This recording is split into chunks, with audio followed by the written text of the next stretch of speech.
स्वागत है आपका आपके अपने चैनल कॉमर्स 6 में। आज मैं आपको दो ऐसे टेबल करवाने वाली हूँ जो बहुत इम्पोर्टेंट है।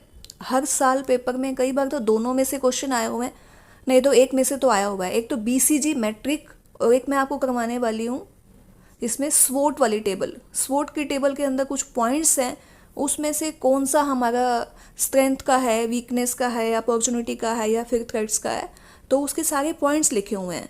तो उन पॉइंट में से एक पॉइंट भी पूछ लिया जाता है कि ये पॉइंट किससे रिलेटेड है या फिर इसमें कौन सा पॉइंट आता है। तो एक बार देखते हैं ध्यान से, तो मिलते हैं। चलिए, सबसे पहले है हमारा ब्रूस हैंडरसन।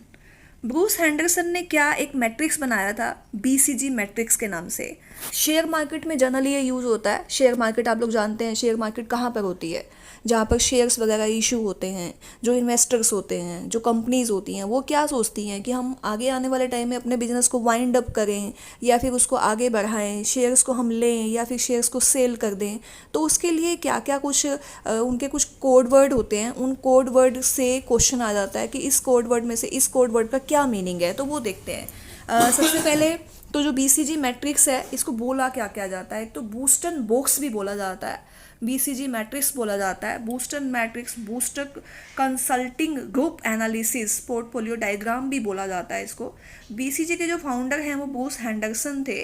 उन्होंने 1970 के अंदर ये एक टेबल सी बनाई थी प्रोडक्ट पोर्टफोलियो के नाम से। पोर्टफोलियो का मतलब क्या होता है? प्रोडक्ट पोर्टफोलियो, जैसे हम लोग कभी किसी चीज़ में एक इन्वेस्टमेंट करना चाहते हैं तो हम अपनी इन्वेस्टमेंट टुकड़ों में करें, लेकिन टुकड़ों में करने के लिए भी हमें क्या है, अलग अलग जगह पे इन्वेस्टमेंट करनी होती हैं।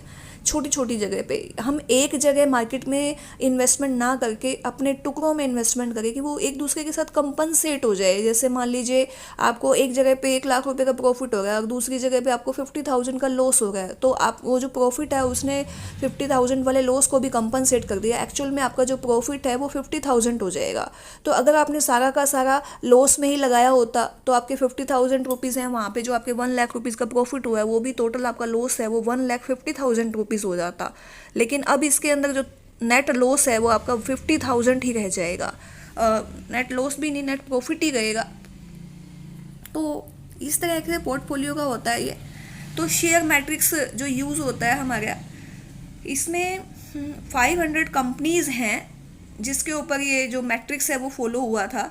तो 500 कंपनी ने क्या किया था, एक मतलब एक स्ट्रेटेजी अपनाई थी कि किस तरह से बिजनेस को आगे अप किया जाए या उसको रोक दिया जाए। तो देखिएगा, ग्रोथ शेयर मार्केट के अंदर रिलेटिव मार्केट शेयर है, इसके अंदर हमारे मैं इसको ये देखिएगा, एक है हमारा स्टार, एक है हमारा क्वेश्चन मार्क, एक है हमारा काउ और एक है हमारा डॉग। तो ये क्या कहते हैं? स्टार। देखिएगा, स्टार के अंदर हमारे दोनों ही स्टार हैं, दोनों ही हाई हैं। ये भी हाई है और ये भी हाई है। कई बार हम कहते हैं ना कि इसके तो सितारे गर्दिश में हैं, ये तो मतलब बहुत ज़्यादा आगे जा रहा है, ये तो सुपरस्टार बन गया। तो इसका क्या मतलब है कि दोनों चीज़ें हाई है, मार्केट भी हाई है और हमारे जो कंपनीज के शेयर्स हैं वो भी हाई हो गए हैं, हमारे इन्वेस्टर्स जो वो हैं वो भी हाई है। मतलब कि चारों तरफ से मतलब आज के टाइम में जो इसकी पोजीशन है वो हाई है, आने वाले टाइम में भी हाई रहेगा। कई बार क्या होता है कि मार्केट के अंदर आप हाई चल रहे हो, लेकिन आने वाले टाइम में कुछ टाइम के बाद उस चीज़ की डिमांड जो है वो कम होने वाली है। टेम्पोरेरी कुछ टाइम के लिए कुछ लोग हाई जाते हैं। तो स्टार क्या कहता है, आप आज भी हाई हैं और आने वाले टाइम में भी हाई रहेंगे। तो स्टार, अगर किसी कंपनी की स्टार पोजीशन है तो कंपनी के अंदर इन्वेस्टमेंट ज़्यादा से ज़्यादा की जाएगी। उसके बाद अगला पॉइंट देखिएगा आप, अगला पॉइंट है इसी के अंदर क्वेश्चन मार्क। क्वेश्चन मार्क में देखिएगा लो है, यहाँ लो है और ये आपका हाई वाला हो गया। तो लो है और इधर आपका हाई वाला हो गया। तो इसका मतलब है कि क्वेश्चन मार्क है। क्वेश्चन मार्क का मतलब यही हो गया,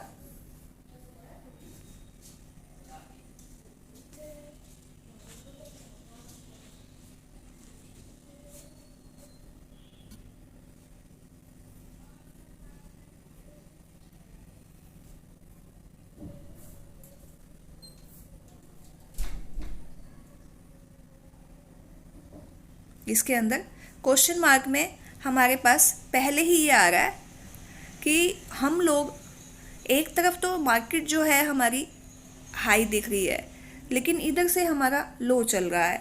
मतलब कि हम लोग मार्केट में अब बिजनेस को बढ़ाएं या फिर हम इसको कम कर दें। मतलब कि ये कह सकते हैं कि क्वेश्चन मार्क है, अभी हमें ये नहीं पता कि हमारी मार्केट आगे जाने वाले टाइम में कैसी रहने वाली है। तो ये हमारा लो ही रहेगा और हमें इसमें सोचना पड़ेगा कि हम इसमें बिजनेस में पोर्टफोलियो इन्वेस्टमेंट करें या फिर ना करें। क्वेश्चन मार्क में यही आता है। और एक तरफ लो है, एक तरफ हाई है। और ये देखिएगा, ये हमारा क्या है, काऊ है। काऊ के अंदर क्या होता है कि इसमें लो और हाई का सिस्टम रहता है इसमें भी, लेकिन इसके अंदर सिंपल जैसे एवरेज कोई कंपनी है ना, वो एवरेज चल रही है काऊ की तरह। मतलब कि ये कह सकते हैं कि नॉर्मली कैश काऊ भी इसको बोला जाता है, कैश काऊ, कि बिजनेस चल भी रहा है ठीक है एवरेज में, बस जो नॉर्मल ट्रेंड है मार्केट के अंदर एवरेज प्रॉफिट अर्न कर रही है कंपनी, आने वाले टाइम में भी एवरेज रहेगी, नो लॉस नो प्रॉफिट। तो वो होता है हमारा काऊ। और एक होता है डॉग। डॉग का मतलब होता है कि दोनों तरफ से ही लो है, बिजनेस बिल्कुल डाउन हो गया, अब हमें शट डाउन करना पड़ेगा, कोई भी इसके अंदर इन्वेस्टमेंट नहीं कर रहा। तो ये होता है डो। तो ये मार्केट शेयर का ग्रुप है। एक बार मैं दोबारा से आपको रिवाइज करा देती हूँ। देखिएगा, बीसीजी फाउंडर जो हैं ब्रूस हैंडरसन। ये क्वेश्चन एक बार आया भी हुआ कि जो बीसीजी का जो मैट्रिक्स है वो किसने दिया था, तो ब्रूस हैंडरसन ने दिया था। पोर्टफोलियो डायग्राम है एनालिसिस का, booster consulting group analysis portfolio diagram.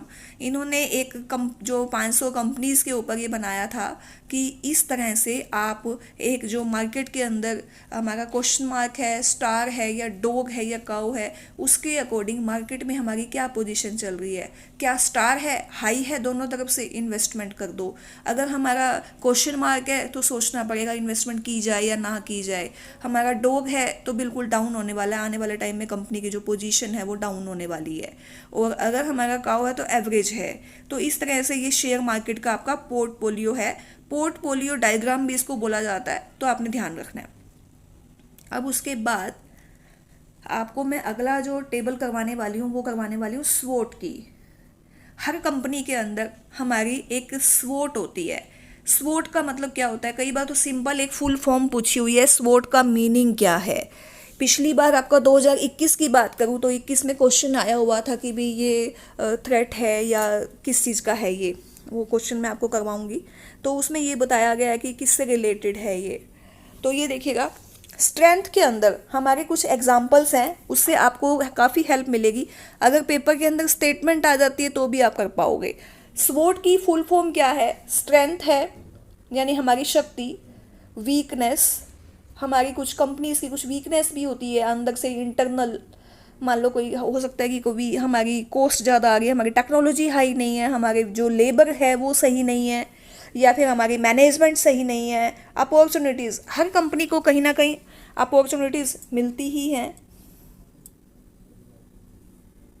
तो अपॉर्चुनिटीज़ तो हर कंपनी में होती है, ऐसा तो कभी भी नहीं होता कि किसी कंपनी की अपॉर्चुनिटीज़ ना हो। आने वाले टाइम में बहुत सारे मौके उनको मिलते हैं। थ्रेट्स, और थ्रेट्स के अंदर भी काफ़ी सारे जो हमारे वीक पॉइंट होते हैं तो वो हम लोग देखते हैं कि देखिएगा एक बार। सबसे पहले है स्ट्रेंथ।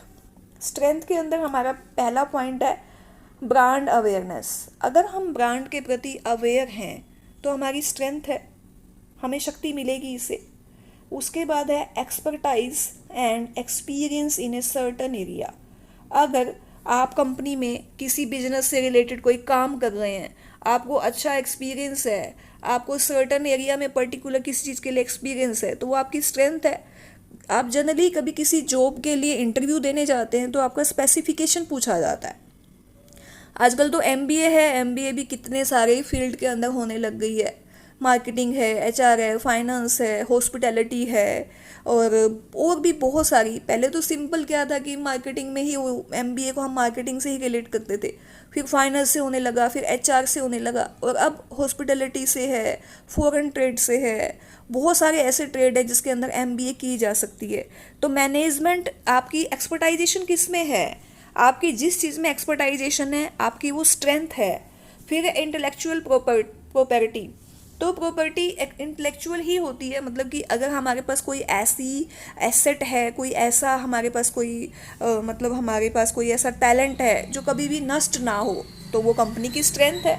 फिर है relationship with customer through relationship with customer through leaders and communities. मतलब कि अगर कोई हमारी जो रिलेशनशिप है कस्टमर्स के प्रति, हमारे जो आसपास के जो लीडर्स हैं जो, और हमारी जो कम्युनिटीज़ हैं उसके साथ अगर हमारे रिलेशनशिप अच्छे हैं, अगर हमारे रिलेशनशिप अच्छे हैं तो इसका मतलब वो हमारी स्ट्रेंथ है।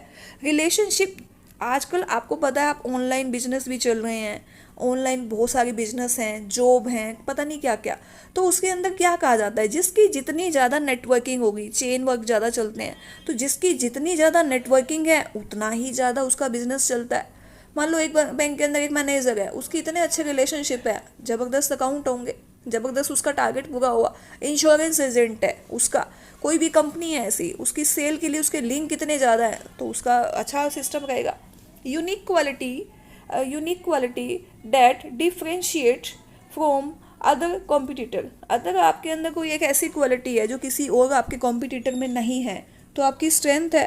नेचुरल सी बात है कि जो यूनिक क्वालिटीज़ होती है वो तो डिफ्रेंशिएट करती ही है आपको किसी दूसरे से। डिफरेंस होता है तभी तो एक कंपनी दूसरी कंपनी से सिमिलर होते हुए भी आगे बढ़ती है।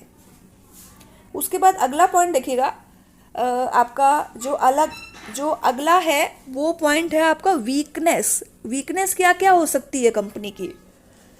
स्लिम इंटीग्रेशन ऑफेंसिंग। देखिएगा, जनरली जब हम हमारे जो नेटवर्किंग को काफ़ी ज़्यादा नैरो कर लेते हैं, हमारा जो नेटवर्किंग है वो काफ़ी कम है, फीडबैक है उसका कोई मतलब उसकी लैकिंग चल रही है, कस्टमर आपसे कोई कंप्लेंट करता है, आपके पास कोई रिप्लाई नहीं है, कस्टमर का फीडबैक नहीं आ रहा, इसका मतलब कहीं ना कहीं हमारे प्रोडक्ट में, हमारी सर्विस में, हमारी क्वालिटी में कहीं ना कहीं कोई प्रॉब्लम है। तो उसकी वजह से भी हमारा जो बिजनेस है वो आगे नहीं बढ़ पाता है। ये हमारी क्या है, हमारी एक ऑर्गेनाइजेशन है उसकी क्या है, वीकनेस है ये। उसके बाद है लैक ऑफ एक्सपीरियंस, और एक्सपीरियंस इन सर्टन एरियाज। हमारा जिस चीज़ का बिजनेस है हमें उस पर्टिकुलर एरिया में एक्सपीरियंस ही नहीं है, एक्सपीरियंस ही नहीं है तो हम आगे कैसे बढ़ेंगे, ये हमारी वीकनेस है। उसके बाद lack of product development resources. हमारा जो प्रोडक्ट है वो डेवलपमेंट करने के लिए हमारे पास जो रिसोर्सेज एक्चुअल में होने चाहिए वही नहीं है तो भी हमें दिक्कत आएगी। लिमिटेड प्रोडक्ट ऑफरिंग, प्रोडक्ट की ऑफर करने की ही हमारे पास लिमिटेड प्रोडक्ट है, हमारे पास प्रोडक्ट नहीं है। जैसे कोई कहता है ना ये कलर दिखाइए, हमारे पास नहीं है, वैरायटी दिखाइए, नहीं है हमारे पास, तो दिक्कत आएगी। उसके बाद है आपका स्लो ब्रांड प्रेजेंटेशन पेंट्रेशन। हमारे पास जो ब्रांड है उसकी भी काफ़ी प्रॉब्लम है, तो ये वीकनेस के पॉइंट है। अगला पॉइंट है अपॉर्चुनिटीज़। हर बिजनेस में कोई ना कोई अपॉर्चुनिटी जरूर आती है, तो वो क्या क्या हो सकती है? Emerging need that your product can address. आपका जो प्रोडक्ट है उसको पहचान मिल सकती है, ये आपकी अपॉर्चुनिटी है। एक्सपेंशन ऑफ रिलेशनशिप, ये भी है। New marketing and promotion channel, आपके पास न्यू आजकल मार्केटिंग के बहुत सारे प्रमोशन चैनल्स हैं, वो आपकी अपॉर्चुनिटी है, आप उसको ले सकते हैं। न्यू और अंडर सर्व्ड मार्केट्स, कुछ ऐसी मार्केट होती हैं जिसके अंदर अभी तक हमारा प्रोडक्ट गया ही नहीं, तो हमें उसका सर्वे करना चाहिए, हमारी सेल को बढ़ाना चाहिए। स्ट्रेटेजिक पार्टनरशिप भी ऐसी हो कि जिससे हमारा बिजनेस बढ़ सके। हो सकता है कि हम किसी फील्ड में एक्सपर्ट नहीं है, हमारा एक्सपर्टाइजेशन नहीं है, लेकिन किसी साथ वाले पर्सन का है तो हम उसे अपने साथ मिला के अपने बिजनेस को बढ़ा सकते हैं। फिर है थ्रेट्स क्या होता है वो भी देख लेते हैं एक बार। इंक्रीज कंपटीशन आजकल मार्केट के अंदर इतना ज़्यादा बढ़ गया है, उसकी वजह से हमें जो है हमारी लिमिटेशन हो गई है कि हमारी सेल कम हो जाती है। आजकल हम किसी भी चीज़ का काम कर लें, हर फील्ड के अंदर कंपटीशन है, हर फील्ड में। अगर हर फील्ड में कंपटीशन है तो इसका मतलब क्या हुआ कि कहीं ना कहीं हमें और ज़्यादा अपने आप को बढ़ाना पड़ेगा। Market growth outpacing your product.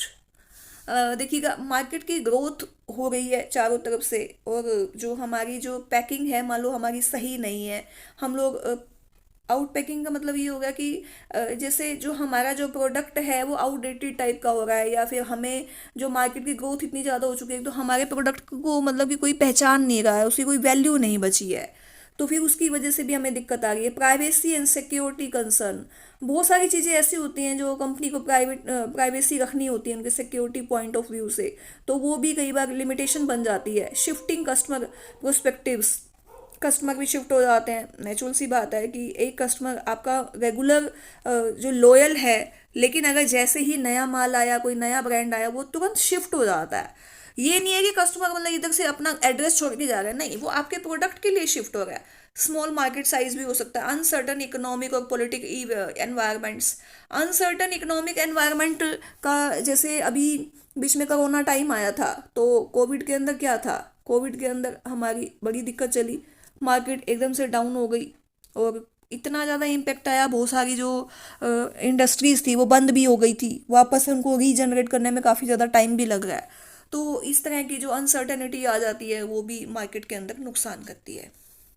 तो ये आपके पॉइंट्स हैं कैसे कैसे।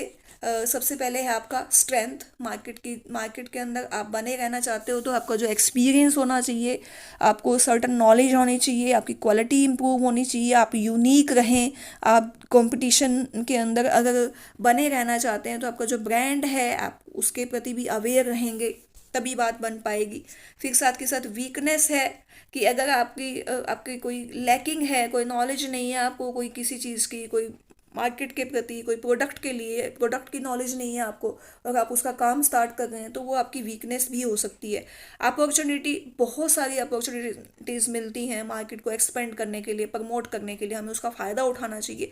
थ्रेट्स में मार्केट की चारों तरफ का जो हमारा एनवायरनमेंट है वो हमें क्या करता है, एक किस्म से धमकी देता है कि आप ये चीज़ों से आप अपने बिजनेस को बढ़ा नहीं सकते हैं, तो हमें उसको ओवरकम के अपने आप को आगे बढ़ाना है। जैसे कंपटीशन हो गया मार्केट के अंदर, हाँ, मार्केट के अंदर कोई नया प्रोडक्ट आ रहा है तो उसकी वजह से कस्टमर शिफ्ट हो रहे हैं, स्मॉल मार्केट साइज है, ये सब चीज़ें जो होती हैं वो थ्रेड्स का पार्ट आती हैं।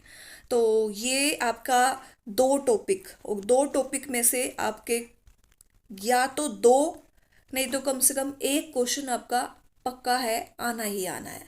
तो मैं उम्मीद करती हूँ कि मेरी ये वीडियो आपको पसंद आ रही होंगी। मैं कोशिश यही कर रही हूँ कि जितने भी इम्पोर्टेंट टॉपिक हैं वो आपको साथ के साथ करवाऊँ, और प्रीवियस ईयर के पेपर भी। तो उम्मीद करती हूँ मेरी वीडियो आपको पसंद आ रही होगी। अगर आपको पसंद आ रही है तो वीडियो को लाइक कर सकते हैं, शेयर कर सकते हैं, कमेंट कर सकते हैं। अगर आपका कोई स्पेसिफिक क्वेरी है, आपको लगता है मैम कोई डाउट है, हम कुछ क्वेश्चन पूछना चाहते हैं, तो आप कमेंट कर सकते हैं। और मैं पूरी कोशिश करती हूँ कि जो भी आपके टॉपिक ऐसे होते हैं, जैसे कि मेरे पास काफ़ी सारे कमेंट ये आए कि मैम आप एस्थेट के इंपॉर्टेंट टॉपिक करवाइए, तो एस्थेट के अंदर जो इंपॉर्टेंट टॉपिक ऐसे हैं जिनमें से क्वेश्चन हमेशा ही आ रहा है, तो वो तो मैं बिल्कुल भी नहीं छोड़ने वाली, वो तो मैं आपको करवाऊंगी ही करवाऊंगी। साथ में आपको मैंने एक ये भी बताया हुआ है कि प्रीवियस ईयर के अंदर जो 2020 में प्लेलिस्ट के अंदर जो वीडियोस हैं 42, उनको आप ज़रूर देखिए, उससे काफ़ी सारे टॉपिक आपके क्लियर होंगे। और अभी भी काफ़ी डिटेल में मैं टॉपिक करा रही हूँ। अगर आपको लगता है कि नहीं मैम हम तो इस बार जो आपकी सीरीज़ आपने स्टार्ट करके उसमें हमारा सिलेबस कवर हो रहा है, तो वो भी कोई दिक्कत नहीं है, वो आपके साथ रिवीजन होती रहेगी और आपके जो कंसेप्ट हैं वो क्लियर होंगे। मिलते हैं अगली वीडियो में नए टॉपिक के साथ। मैं अगली बार आपको एक और इम्पोर्टेंट टॉपिक करवाऊंगी जो आपको काफ़ी ज़्यादा मदद करेगा, और आप कहेंगे हाँ मैम ये वाले टॉपिक की तो हमें सच में नीड थी। मिलते हैं अगली वीडियो में। Thank you.